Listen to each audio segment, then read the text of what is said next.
Aquarians, let's see कि 6 जुलाई 2024 का divine message, goddess guidance, universal message क्या है। सो आई होप कि न्यू मून पे आप लोगों ने मेडिटेशन भी किया होगा और रिचुअल भी परफॉर्म किया होगा। गुड न्यूज़ ये है और इम्पॉर्टेंट ये है कि न्यू मून एनर्जीज जो हैं वो 5 और 6 तारीख दोनों के लिए जो है कंसिडर की जा रही हैं, सॉरी। तो आप डेफिनेटली इसको आज भी कर सकते हैं अगर आप कल नहीं कर पाए और आपने न्यू मून का वीडियो आज देखा है। तो नहीं देखा है तो जाके देखिए और परफॉर्म कीजिए रिचुअल को। एंड अगर कुछ भी नहीं कर सकते तो मेडिटेशन ज़रूर कीजिएगा। चलिए स्टार्ट करते हैं। Morning message, divine guidance, goddess guidance आपके लिए। यूनिवर्स आज आपसे क्या कहना चाहते हैं, आपको क्या करना चाहिए आज के दिन, क्या समझने वाली बात है आपके लिए, आपकी किसी पर्टिकुलर सिचुएशन के रिगार्डिंग ये गाइडेंस हो सकता है या फिर आज के दिन के लिए हो सकता है। फाइन, चलिए 6 जुलाई 2024 divine message, goddess guidance. Please universe, please divine power, please spirit guides, please give it accurate message which are in our higher goods. Thank you so much, thank you.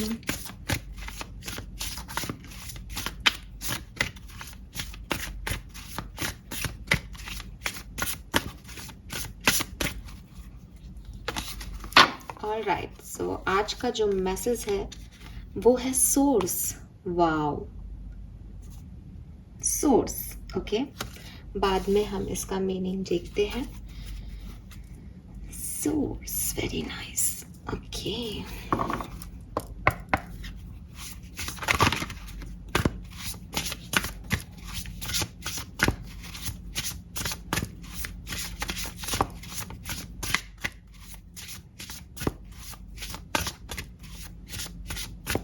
This universe, this divine power, this spirit guides, please give me the accurate message for Aquarius. Thank you. We have red.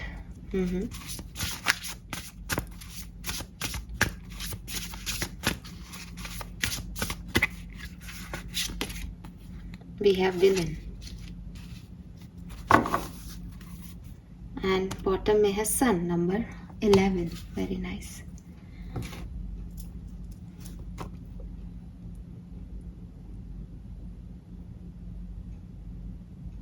Okay,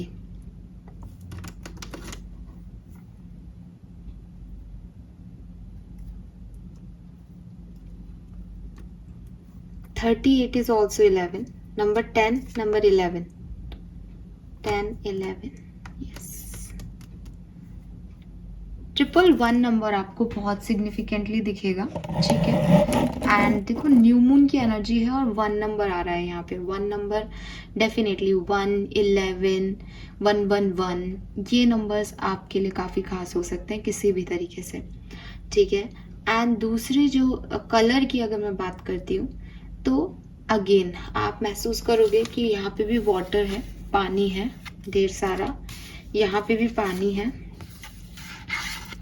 और यहाँ पे हालांकि ये आसमान दिख रहा है but this is also blue, है ना। सो वाटर एनर्जी बहुत है, फ्लोइंग एनर्जी बहुत है। तो मुझे आप सी ब्लू कलर जो होता है ना वो कलर सिग्निफिकेंट आ रहा है यहाँ पे, ठीक है। यस, बहते हुए पानी का कलर, गंदा नहीं हो रहा वो, अगर साफ पानी है और वो बह रहा है तो बहता हुआ पानी जिस कलर का दिखता है ये वो ब्लू कलर है। तो ड्राइंग में और पेंटिंग्स में हम जनरली ब्लू बनाते हैं लेकिन एक्चुअली में वो ब्लू नहीं दिखता है, वो वाइटिश सा, आपको अगर आपने देखा हो तो थोड़ा सा सफ़ेद सा दिखता है। ब्लूनेस होती है बट एक वाइट शेड आता है उसमें, तो वो कलर मुझे यहाँ पे आपके लिए दिखता है, ठीक है।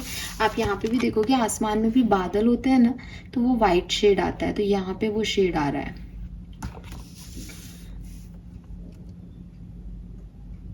ओके, सो यहाँ पे आप एक और चीज है, मून एनर्जी, आज न्यू मून एनर्जीज भी है। देन बॉटम में मैंने आपको दिखाया था sun energy, sun and moon, दिन और रात, है ना। अभी 10 और 11, एंडिंग और बिगनिंग, दिन और रात, रात के बाद सुबह, नई सुबह होना, बिगनिंग होना। तो मैं जो चैनल कर पा रही हूँ आपके लिए वो मैं यही कर पा रही हूँ कि हर रात की सुबह होती है, ठीक है, हर एंडिंग की बिगनिंग होती है। सो अगर आपको लग रहा है आज के दिन या सिचुएशन, परिस्थितियाँ आपकी ऐसी हैं कि कुछ ख़त्म सा लग रहा है, कुछ एंड सा हो रहा है, किसी चीज़ में समझ नहीं आ रहा है कि क्या करें, कैसे चीज़ें हील होंगी, बिल्कुल दिमाग में कोई गोल नहीं है, कोई प्लान नहीं है, जो सोच रहे हैं वो तो कुछ हो ही नहीं रहा, कुछ समझ में नहीं आ रहा इस अंधेरे में किया क्या जाए, तो हैव फेथ एक्वेरियस कि अगर आज अंधेरा है, अगर आज लाइट गई है तो कभी ना कभी वापस आएगी। यहाँ सन की ऊर्जा है जो कि कहीं ना कहीं इस डेक के सन की ऊर्जा बहुत प्यारी है, बहुत सुंदर है। वो कहती है कि अगर आपकी ज़िंदगी में अंधेरा है तो अपनी लाइट क्रिएट करो, ठीक है। ओ माय गॉड, यस, अपनी लाइट क्रिएट करो। और अगर आपने मेरे पहले वीडियो सुने होंगे तो मैं इस कार्ड को ऐसे समझाती हूँ और ये शब्द भी बोलती हूँ कि अपने आसपास देखो क्या क्या सोर्सेस, रिसोर्सेस अवेलेबल हैं। और यहाँ हमारे पास सोर्स का कार्ड है। मैं अभी बोलने वाली थी तो मेरे को एकदम से चैनल हुआ कि सोर्स वर्ड, ये रहा सोर्स। सो यस, मैसेज आपके लिए ये है कि हैव फेथ, नंबर 1। सेकेंड चीज, अगर आपको लग रहा है कि मेरे आसपास कोई सोर्स है तो उस पर वर्क करो, उस पर एक रिस्क लो, उस पर काम करो। अगर आप उन लोगों में से हो जो को लग रहा है कि मैम इतनी डार्कनेस है ज़िंदगी में कि वी हैव नो ऑप्शंस और हमारे पास कोई सोर्स नहीं है, हमारे पास अब डिप्रेशन में जाना है, बस हमको तो ख़त्म हो गया हमारी लाइफ में तो सब कुछ, तो नहीं, हैव ट्रस्ट और हैव फेथ कि आपके पास अल्टीमेट सोर्स है। अल्टीमेट सोर्स डिवाइन का पावर, ठीक है, जो आप सालों में नहीं कर सकते वो एक पल में कर सकता है, वो मैजिकली कर सकता है। ट्रस्ट कि अगर आपके पास कोई सोर्सेस होते तो शायद आपको साल लग सकते थे, लेकिन ट्रस्ट करो एक्वेरियस कि वो उससे मांग रहे हो तो वो तो ऐसे 1 मिनट में सब कुछ कर देगा, उसके लिए तो मुश्किल ही नहीं है। सो अगर टाइम भी लग रहा है और आपको लग रहा है कोई सोर्स अवेलेबल नहीं है, हैव फेथ। एंड मैं आपको बिल्कुल क्लियरली कह दूं कि फेथ कोई ऐसी चीज़ नहीं है कि मैंने बोला आप फेथ करें और आप कर लेंगे, नहीं। फेथ, विश्वास, होप, ये जितने छोटे शब्द हैं उतना ही डीपर इनका मीनिंग है। जब तक आप दिल से इस चीज़ को एक्सेप्टेंस नहीं देते, जब तक आप इस चीज़ को एग्जैक्टली अपनी सोल लेवल पे ये नहीं मान लेते कि जो होगा अच्छा ही होगा, जो भी होगा इस सिचुएशन से मुझे निकलना ही है, मुझे निकालेगा ही डिवाइन कभी ना कभी, मैं उसके लिए रेडी हूँ, मेरे को पता है मैं निकलूंगी या निकलूंगा इस सिचुएशन से, देन कोई भी आपके लिए कुछ बुरा नहीं कर सकता, आप भी खुद का बुरा नहीं सोच सकते। लेकिन दिखावटी फेथ नहीं चाहिए, एक इनर फेथ चाहिए। यस, ये होगा बिकॉज मैं डिवाइन का चाइल्ड हूँ, ये होगा because I have that power, ये होगा बिकॉज मेरे पास कुछ दुआएं हैं, कुछ प्रार्थनाएं हैं मेरे लिए, तो कोई भी मेरा बुरा कर ही नहीं सकता। I am protected, I have my spirit guides, I have my guardian angels in heaven, तो वो मुझे, मेरे साथ कुछ बुरा होने ही नहीं देंगी। तो ये चीज़ें आपको पता होनी चाहिए कि आपका अल्टीमेट सोर्स जो है वो इस पृथ्वी पे नहीं है, ठीक है, लेकिन आपका अल्टीमेट सोर्स उस ब्रह्मांड से आ रहा है और उस ब्रह्मांड की एनर्जी को कोई चैलेंज नहीं कर सकता, वहाँ सब है, ठीक है। नाउ अब मैंने एक जनरल चैनल किया जो आपको बता दिया। अब हम चलते हैं कार्ड्स की एनर्जी पे। सो यहाँ पे पहला कार्ड है रेड, फॉरगिव की एनर्जी आ रही है, ठीक है। सो क्योंकि यहाँ पे सोर्स की एनर्जी है और फिर मैं फॉरगिव का कार्ड ले रही हूँ, तो पहला मैसेज मुझे कहीं ना कहीं इस कार्ड से मिलता है, आपको हीलिंग का सोर्स ढूंढना चाहिए, ठीक है। देखो एक्वेरियस, जिंदगी में अलग अलग टाइमिंग होती है। कभी कभी आप लो एनर्जी में होते हो, आप लो एनर्जी में हो और आप सोच रहे हो कि मेरी ज़िंदगी में कुछ अच्छा नहीं हो रहा, अब मैं कोई एक्शन लूँगा और भगवान करे उस एक्शन से मेरी ज़िंदगी बदल जाए। नहीं पॉसिबल। क्यों नहीं पॉसिबल? क्योंकि एक लो वाइब्रेशन का व्यक्ति हाई वाइब्रेशन को कैच नहीं कर सकता। अगर वोल्टेज कम आ रहा है तो आप किसी भी बड़ी इंस्ट्रूमेंट को लाइटन नहीं कर सकते हो, है ना। सो अगर आपकी एनर्जी लो है, आप दुख में हो, आप तकलीफ में हो, आप बुरा सोच रहे हो, आप एक नेगेटिव थॉट में हो, और सडनली आपको कोई मोटिवेट करे कि अरे नहीं नहीं तुम कर सकते हो, तुम कर सकते हो, और आप बेड से उठे हो और आपने कहा कि ठीक है मेरे पास पैसा नहीं है, अब देखो मेरे पास ये 10,000 रुपये जो मेरे को बचाया ना भगवान ने, मैं इसको शेयर में लगा के इसको लाखों में बदल दूंगा, तो वो आपके डूबेंगे ही डूबेंगे। ठीक है, अगर वो हाई निकल रहे हैं तो आपके साथ मैजिक हो गया। आप उसको ये मत मानो कि आपने सही एक्ट किया, सही एक्ट नहीं है वो। लो वाइब्रेशन, लो एनर्जी में कुछ भी हायर इंटेंसिटी का अचीव नहीं होगा। तो उस केस में आपको सबसे पहले अपने एनर्जी को अपग्रेड करना होता है, अपडेट करना होता है। ठीक है, तो जब भी आप किसी से लड़ लें, आज ही हो सकता है कि किसी से आपकी फाइट हो जाए, या आपके साथ कुछ लाइफ में कुछ बुरा हो जाए, या आप ऐसी सिचुएशन में हो जहां आपके अकॉर्डिंग चीज़ें नहीं हो रही एंड यू फील डल, आपको अच्छा नहीं लग रही है वो एनर्जी, तो इम्पल्सिव रिएक्शन और इम्पल्सिव एक्शंस नहीं लेते हैं। ठीक है, बिकॉज आप उस समय लो एनर्जी में हो, आपको तो लग रहा है कि आप इस सिचुएशन को बदलने के लिए वो एक्ट कर रहे हो, लेकिन लो इंटेंसिटी, लो एनर्जी में कभी भी अच्छी चीज़ें नहीं हो सकती। तो जो बोलते हैं ना कि इम्पल्सिवली मत रिएक्ट किया करो, उसका जो लॉजिक है वो ये है कि लो एनर्जी में, नेगेटिव एनर्जी में आप कभी भी हाईएस्ट एनर्जीज को अचीव नहीं करोगे। उस पर्टिकुलर टाइम पे अपनी हीलिंग करो। हीलिंग कैसे की जा सकती है? आप सपोज करें कि आपकी चोट लग गई, ठीक है, आपकी चोट लग गई, आपको किसी ने एक, मतलब आपको कोई किसी और की वजह से वो नुकसान पहुंच गया, आपको किसी के हाथ में कोई नाइफ था, उसने आपको चाकू मार दिया, आपकी चोट है। ठीक, अब क्या कर रहे हो आप ये सोच रहे हो वो उस आदमी ने मुझे चोट दे दी, उस आदमी ने मुझे चोट पहुंचाई है, उस आदमी ने अच्छा नहीं किया, उस आदमी की वजह से आज मैं चल नहीं पा रही या चल नहीं पा रहा, ये प्रॉब्लम है मेरी लाइफ में, ये उसकी वजह से हुआ है। तो क्या आपकी चोट ठीक हो जाएगी? क्या आप चोट ठीक होगी? नहीं। चोट कब ठीक होगी? जब आप चोट की मरहम पट्टी करेंगे, जब आप सब कुछ भूल करके कि क्या हुआ, क्यों हुआ, कैसे हुआ, आपका ध्यान जाएगा कि इस घाव को कैसे भरना है। जो हो गया उसको आप बदल नहीं सकते, ठीक है, और ना ही, जैसा कि मैंने आपको कहा कि आप ये मांगो कि जस्टिस मिले, उसके भी लग जाए, वो भी आपकी एनर्जी ऐसी है ही नहीं कि आप कुछ कर पाओ, बिकॉज आप खुद ही चोटिल हो, आप खुद ही घायल हो।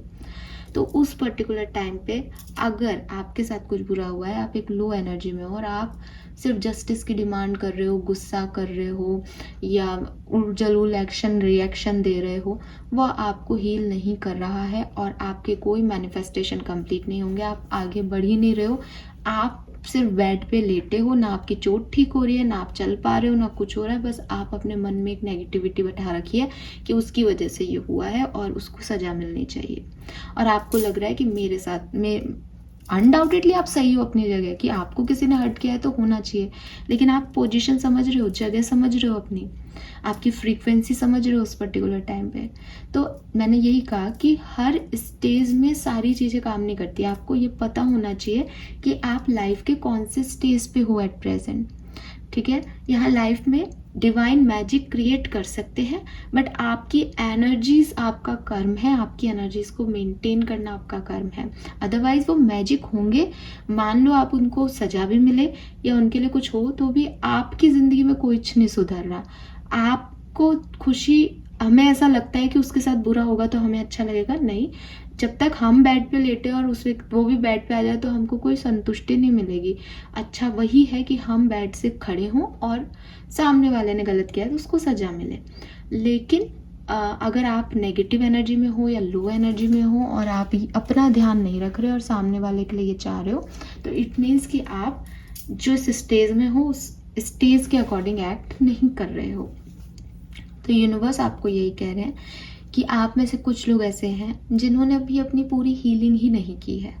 या तो आप अभी सच को एक्सेप्टेंस नहीं दे पाए, या आप किसी को माफ़ नहीं कर पा रहे हो, या आप अपने आप को माफ़ नहीं कर पा रहे हो, बट यू नीड हीलिंग।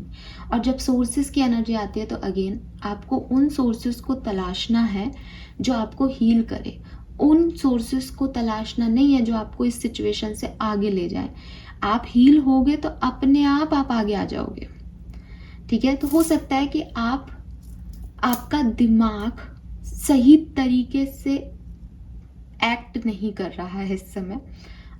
सबके लिए मैं नहीं कहूँगी, बट जैसे होता है ना कि मुझे प्यास लग रही है और मैं लोगों से खाना मांग रही हूँ कि मुझे खाना दो, तो मैं ये नहीं समझ पा रही कि मुझे भूख लगी है या मुझे प्यास लग रही है, मुझे कोई लिक्विड चीज़ चाहिए, मुझे पानी चाहिए या मुझे खाना चाहिए। मैं डिमांड खाने की रख रही हूँ, लेकिन मुझे एक्चुअली में जो सेटिस्फेक्शन मिलेगा वो मुझे पानी से मिलेगा। तो यहाँ पे आपको कहा जा रहा है कि आप शायद अपनी ज़िंदगी को बदलने के प्रयास कर रहे हो, इस सिचुएशन से किसी दूसरी सिचुएशन में शिफ्ट होने के प्रयास कर रहे हो, लेकिन यू नीड हीलिंग। आपको पहले इस सिचुएशन से निकलना पड़ेगा। जब तक आप एंड नहीं करोगे, क्लोजर नहीं दोगे किसी सिचुएशन में, माफ़ नहीं करोगे किसी सिचुएशन को, किसी परिस्थिति को, जो हो गया उसे एक्सेप्टेंस नहीं दोगे, आप आगे नहीं बढ़ पाओगे, चाहे आप कितनी भी कोशिश कर लो। तो ये आपका पहला मैसेज है कि सोर्सेज ढूंढना शुरू करें। लेकिन हो सकता है आप गलत सोर्स ढूंढ रहे हो या गलत चैलेंज दे बैठे हो अपने आप को, अपनी ज़िंदगी को, तो थोड़ा सही डायरेक्शन आपको लेना ज़रूरी है। देन यहाँ पे विलन का कार्ड है जो कि कह रहा है you can always rewrite the story.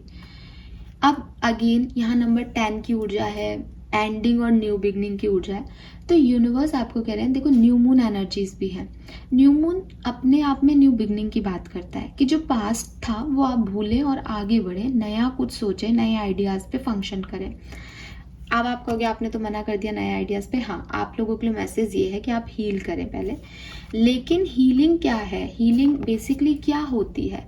Healing मतलब पुराने घावों को भरना, ठीक है। और पुराने घावों को भरने का सबसे आसान तरीका क्या है कि उनको एक्सेप्ट करना कि वो एक घाव है, वो एक इंजरी हुई है, मेरी स्किन जो है वो रप्चर हो गई है, जिसकी वजह से एक स्कार बनेगा यहाँ पे, ये निशान रह जाएंगे इस चीज़ के, लेकिन ये बताएंगे कि मैंने क्या सहा है अपनी ज़िंदगी में, राइट। तो एक डियर ज़िंदगी का एक डायलॉग है कि आपने देखी हो अगर डियर ज़िंदगी, तो आलिया भट्ट से एक फ्लास्क जो रखा होता है टेबल पे, जब वो अपने साइकोलॉजिस्ट के पास आती है सेशन लेने के लिए अपने डिप्रेशन में, तो जो फ्लास्क रखा होता है टेबल पे वो गिर जाता है तो वो टूट जाता है। तो वो उस दिन का सेशन ख़त्म करके वो सॉरी बोल के चली जाती है कि सॉरी ये टूट गया। नेक्स्ट डे वो आती है तो वो फ्लास्क वापस से रखा होता है, तो वो बोलती है कि अच्छा ये जुड़ गया। तो जो उसका साइकोलॉजिस्ट होता है शाहरुख खान, वो बोलता है कि कायरा नाम होता है ना उसका, यस, कि कायरा ज़िंदगी में कुछ भी ऐसा नहीं है जो जोड़ा नहीं जा सकता, ठीक है। तो जब अपन अपने आप को ये चीज़ कहते हैं ना कि मैं बहुत टूट गई हूँ या मैं बहुत टूट गया हूँ और अब तो दुनिया की कोई ताकत मुझे जोड़ नहीं सकती, तो सही है। जब तक आप नहीं चाहोगे दुनिया की कोई ताकत आपको नहीं जोड़ सकती, क्योंकि ये विल पावर का खेल है। लेकिन जहाँ आपने ये ठान ली कि मुझे हील करना है, ये हुआ है, ये बहुत बेकार हुआ है मेरे साथ, ये मैं कभी भूल नहीं सकता, इसके निशान मेरी ज़िंदगी पे हमेशा रह जाएंगे, ये समय, ये दिन, ये साल मैं नहीं भूल सकता, ये मिस हैपनिंग जो हुई वो मैं नहीं भूल सकती, लेकिन फिर भी मुझे अपनी कहानी को अब आगे लिखना है, because you are the writer of your story, ठीक है। आपकी कहानी है एक्वेरियस, ये आप अपनी कहानी में पेज टर्न करके नया चैप्टर नहीं लिखोगे तो आपकी कहानी कौन पढ़ेगा, और आपकी कहानी में फिर क्या लास्ट होगा कि एक हीरो था या एक हीरोइन थी, वो अपनी ज़िंदगी में उसकी लाइफ में एक परेशानी आई, उसके बाद बेचारा हार गया, उसके बाद बेचारी ने गिव अप कर दिया, ये आपकी कहानी होगी? क्या ये कहानी आप मूवी थिएटर्स में देखने जाते हैं? क्या ऐसे कैरेक्टर्स को आप पसंद करते हैं अपनी ज़िंदगी में? नहीं। हीरो हीरोइन कौन होते हैं कि आई तकलीफ़ें लेकिन वो उनसे भी लड़े, वो फिर भी ग्रेसफुली आगे बढ़े, उनकी शाइन कभी कम नहीं हुई, है ना। एक के बाद एक चीज़ें हुई, लेकिन उन्होंने फिर ये किया, फिर ऐसा हुआ, फिर वैसा हुआ। तो ज़िंदगी है, ज़िंदगी में अंधेरा भी आएगा, ज़िंदगी में उजाला भी आएगा, ज़िंदगी में डिप्रेशन भी आएगा, ज़िंदगी में मोटिवेशन भी आएगा। अगर ये सब हटा दोगे तो ज़िंदगी ज़िंदगी नहीं है। सो एक्वेरियस, डोंट फील बैड कि कुछ मिसहैपनिंग हो गई है। डोंट बॉदर कि ये अब कभी ख़त्म नहीं होगा समय। ऐसा अपने आप को मत महसूस करवाओ कि ये अंधेरा है और ये वक्त कभी नहीं गुजरेगा। हो सकता है कि आप बहुत जल्दबाजी कर रहे हो, मीन्स कि आपको ऐसा लगा कि कुछ ख़राब हुआ है और 2 दिन बाद आपने कहा कि मैं इसको बदलने की कोशिश, जैसे मैंने अभी आपको एग्जांपल दिया।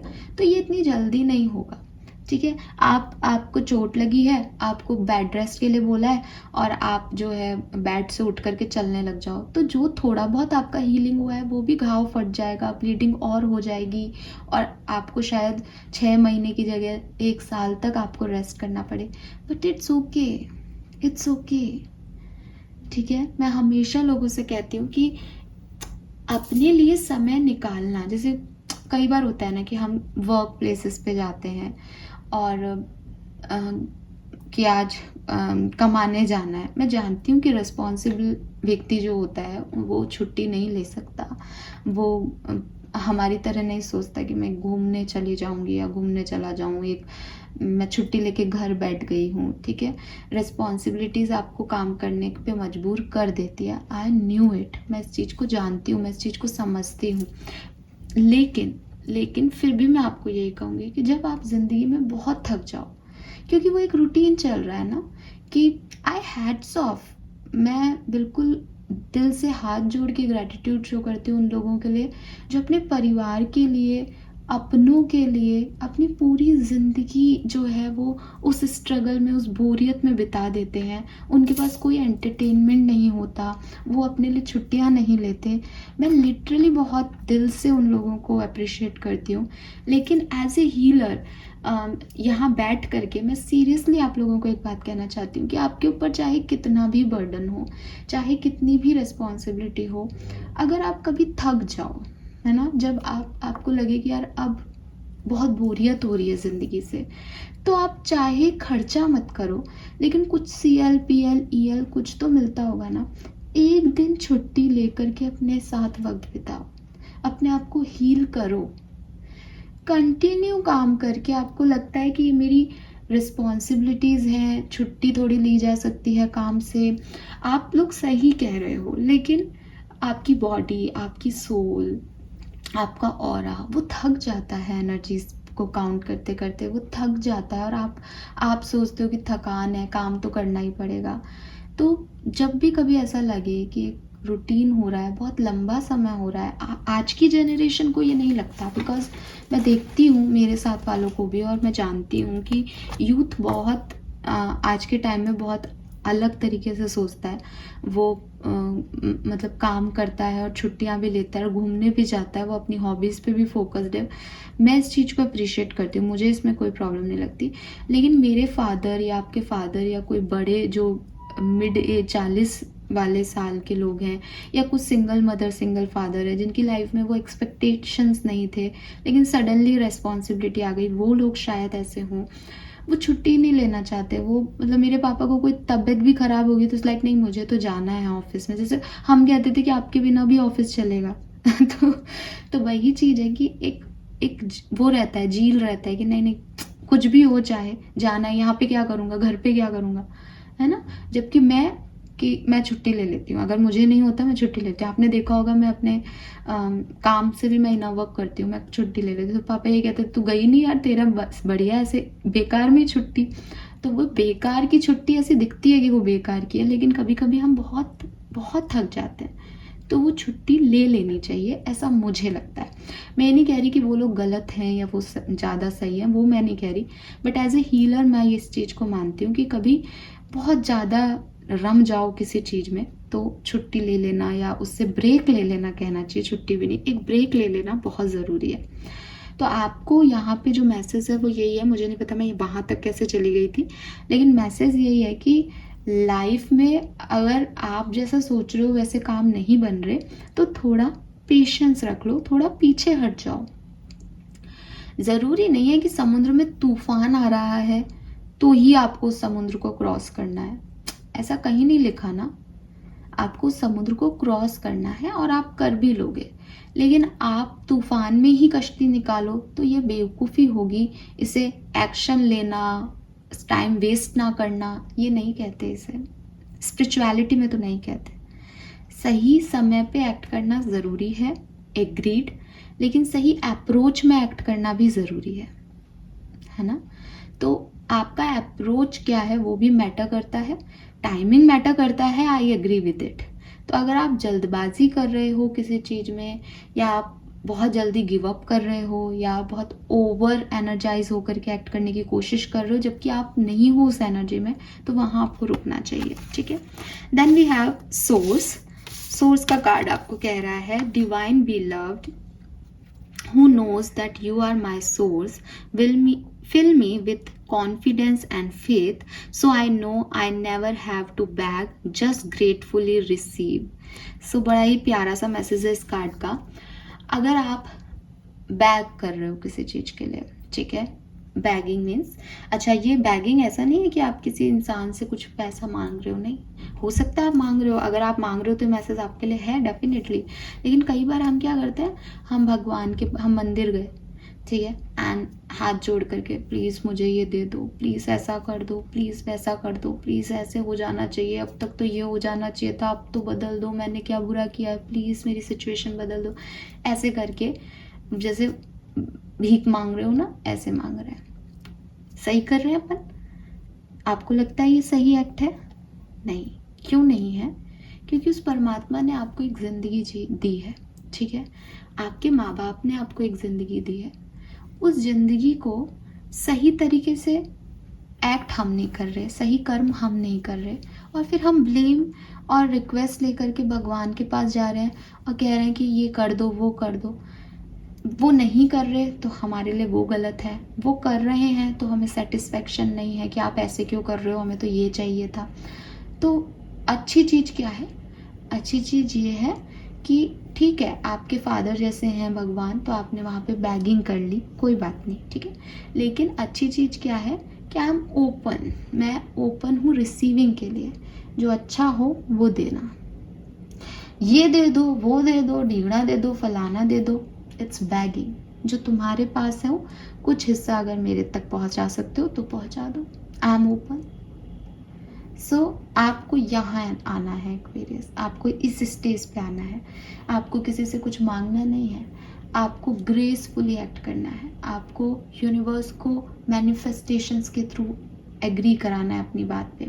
आप उनसे किसी शर्त को मत रखो कि मैं आपको 200 रुपये चढ़ाऊंगी अगर आप ये काम करोगे तो, नहीं, वो आपका सोर्स है, वो आपका सोर्स है, वो वहीं रहेंगे, वो आपको वही देंगे जो आपके लिए सही है। उसमें शर्तें मत रखो, उसमें बैगिंग मत रखो, उसमें सिर्फ ग्रैटिट्यूड की एनर्जी रखो कि तुमने इतना दिया तो आगे भी देना, बरकत रखना, ठीक है।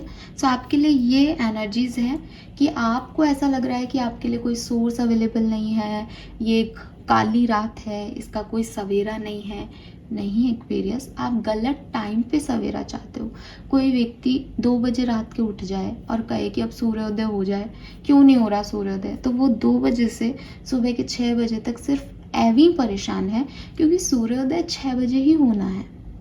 तो फेथ रखें कि ये रात है तो मॉर्निंग आएगी, सब अच्छा होगा, मुझे मेरी डिवाइन एनर्जीज पे ट्रस्ट है, मुझे इस पे उससे मांगना नहीं पड़ रहा, मुझे उस पर विश्वास है। जब आप किसी पे विश्वास करते हो, जब आप अपने फादर से कुछ चीज़ कहते हो कि पापा आप मेरे लिए ये करना, और वो काम वो करके लाते हैं, तो आपको विश्वास होता है पापा को कहा है, पापा ये लेके आएंगे, है ना। आप उनको फ़ोन कर करके याद थोड़ी दिलाते रहते हो, पापा ये ऐसे थोड़ी करते रहते हो। हाँ, वो नहीं लाए तो आप उनके साथ जाके फिर अरे यार मैं भूल गया, तो आपको जाना पड़ता है फिर साथ में कि हाँ मैं लेके चलता हूँ, लेकिन वो लेके आते हैं। ये क्या है? ये फेथ है, ठीक है। तो फेथ जो है, फेथ मतलब कि मेरा डिवाइन जानता है, वो यूनिवर्स को पता है कि मैंने क्या कर्म किए हैं, उस यूनिवर्स को पता है कि मैं क्या जो है एक्सेप्ट कर सकती हूँ, मैं ओपन हूँ रिसीविंग के लिए। उस यूनिवर्स को पता है कि मैं डिज़र्व क्या करती हूँ, वो मुझे वो देगा, वो डेफिनेटली मुझे वो देगा। तो अपने ऊपर, यूनिवर्स पे फेथ एनर्जी से आगे बढ़ोगे तो चीज़ें बहुत आसानी से हो जाएंगी। पर वक्त से पहले किसी को कुछ नहीं मिलता। मुझे ऐसी एनर्जी आ रही है कि आप वक्त से पहले कुछ करने की कोशिश कर रहे हो, बट अभी आपको हील करना चाहिए। और जो भी पास्ट है आपका, जो भी नेगेटिविटी है, उससे डिफरेंटली सोच करके, सेम परसेप्शन के साथ आप वही चीज़ पाओगे जो आपने पहले पाई है। तो थोड़ा डिफरेंटली ऐड करके अपनी कहानी में कुछ न्यूनेस लेके आनी चाहिए, बोरियत नहीं लानी चाहिए। थोड़ा पीछे हट जाओ, सोचो, ऑब्जर्व करो पास्ट में क्या चीज़ें वर्कआउट नहीं की, और फिर एक नई एनर्जी के साथ आगे बढ़ो। लेकिन उस सोच, उस हीलिंग के लिए समय निकालो पहले। एकदम से कुछ नहीं होता, हर चीज़ में समय लगता है। Fine, so this is all for you guys. आज के मैसेज बहुत लंबे हो गए, I am sorry, thank you so much, bye bye.